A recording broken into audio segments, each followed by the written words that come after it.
I use the air quality dataset native to R to conduct my research and play around with machine learning.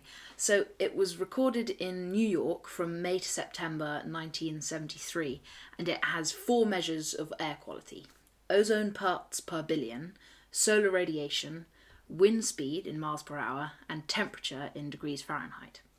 So to begin with, I plotted temperature against ozone levels, and as you can see, they have a positive correlation.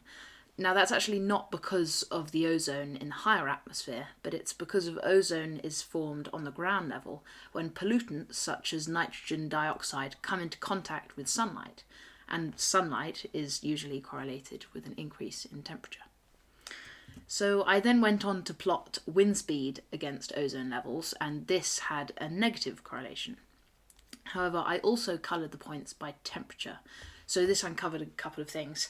Firstly, higher ozone levels correlate with higher temperatures and lower wind speeds, while lower ozone levels correlate with lower temperatures and higher wind speeds. So I then used linear regression to model the negative correlation between ozone levels and wind speed. And as you can see, this model can be used quite reasonably to predict ozone levels from a given wind speed. Now, an explanation of this is kind of what we see in the summer. Okay, so when there's less wind, the air becomes more stagnant and ozone pollution levels are able to increase. And as we've seen before, this effect is compounded by the summer sun. So for a less visual and more mathematical perspective on correlations, I used a correlation plot to visualize the links between the air quality factors. From the diagram, we can see that solar radiation has the smallest correlation with the other variables, while ozone level correlates strongly with wind speed and temperature. This reinforces our observations from the previous graphs.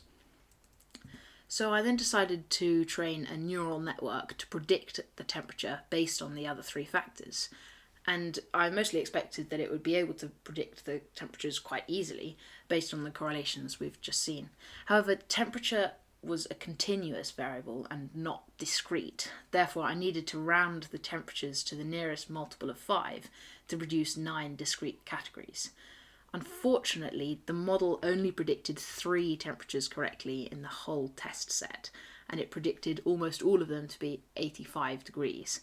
So this may have been because of overfitting, but I think I learnt neural networks are not as good at modelling continuous variables, and that 9 possible outputs is probably too many.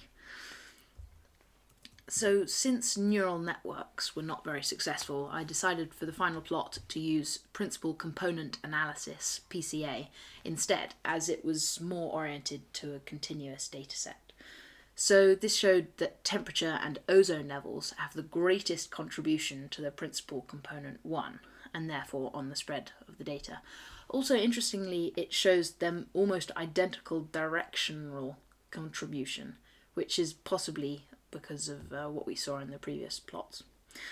However, I then decided to group the data by the month it was recorded, drawing different coloured ellipses around each set.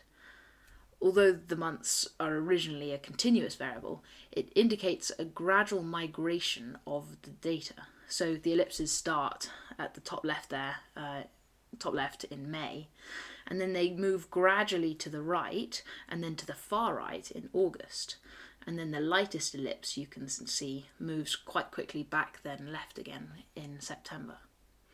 So the things to notice is that there's no stark contrasts in the groups of data, and that's from the nature of weather recording.